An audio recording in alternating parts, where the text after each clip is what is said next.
Experimento con una cobaya.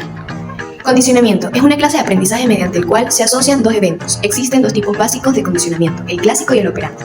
Condicionamiento clásico se trata de una forma de aprendizaje asociativa, explica respuestas automáticas o reflejos, conductas no voluntarias. Sentó las bases del conductismo, también se denomina modelo estímulo-respuesta.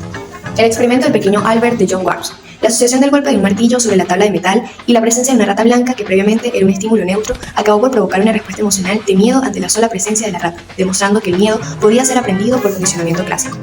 Condicionamiento operante es un tipo de aprendizaje que ocurre debido a las consecuencias de un comportamiento. Si un comportamiento es seguido por una consecuencia positiva, que se refiere al reforzador, es más probable que se repita. Si el comportamiento es seguido por consecuencia negativa, que se refiere al castigo, es menos probable que se repita. Adquisición es cuando una conducta como consecuencia del refuerzo cada vez se da de forma más frecuente y aparece más rápido. Extinción es cuando una conducta como consecuencia de eliminar su reforzamiento disminuye o se termina suprimiendo.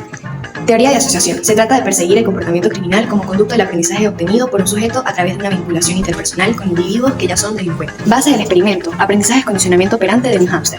Fue un experimento realizado en la Universidad de Quintana Roo en el 2014. Su objetivo fue enseñar a un hámster a resolver un laberinto mediante la conducta del condicionamiento operante. Su sujeto de prueba fue un hámster y los instrumentos que utilizaron fueron un laberinto donde el roedor podía realizar la actividad principal, presentando un nivel bajo de complejidad o dificultad de resolución. El resultado obtenido fue el logro que el hámster tuvo al adoptar esa conducta operacional. Es importante tener en cuenta que al principio se mostraba incompetente en resolver el laberinto. Se notaba cansado como resultado del estrés sometido en las sesiones. Ahora bien, en las últimas pruebas se pudo observar una gran mejora al momento de realizar el laberinto.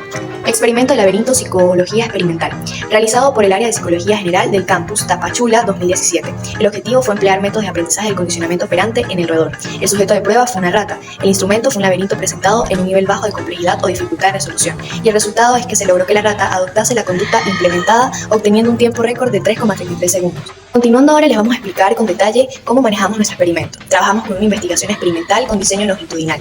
Nuestro objetivo general fue lograr que el sujeto experimental llegase al punto deseado, que en este caso no se implementó como una salida del laberinto, sino como un punto de recompensa dentro del mismo.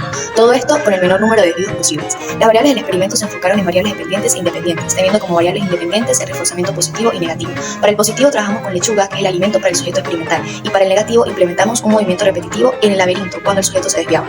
Muy bien, luego tenemos la variable dependiente, la cual es el sujeto de estudio, una cobaya que lleva por nombre Abby. Aproximadamente tiene 6 meses de edad, se registró un peso inicial de 487 gramos y medidas de 25 centímetros de largo.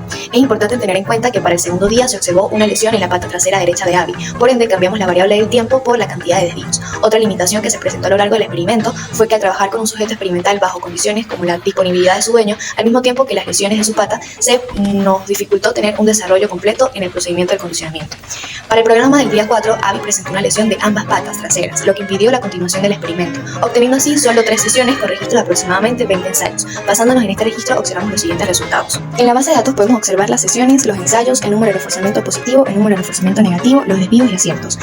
En las sesiones vendría siendo los 3 días, con un total de ensayos del primer día de 3, del segundo 9 y del tercero 8. En el número de reforzadores positivos empleamos en el primer día 10 reforzadores positivos en 10 lugares distintos del laberinto, en el segundo 6 y en el tercero 3, obteniendo así la disminución del mismo. El número de reforzadores negativos varía, ya que se implementaba cada vez que Abby se desviaba del camino correcto del laberinto. Ahora bien, en el presente gráfico podemos observar el aumento de los aciertos y la disminución de los desvíos mediante una curva de aprendizaje de Abby. En el eje Y tenemos el número de promedios y en el eje X las sesiones.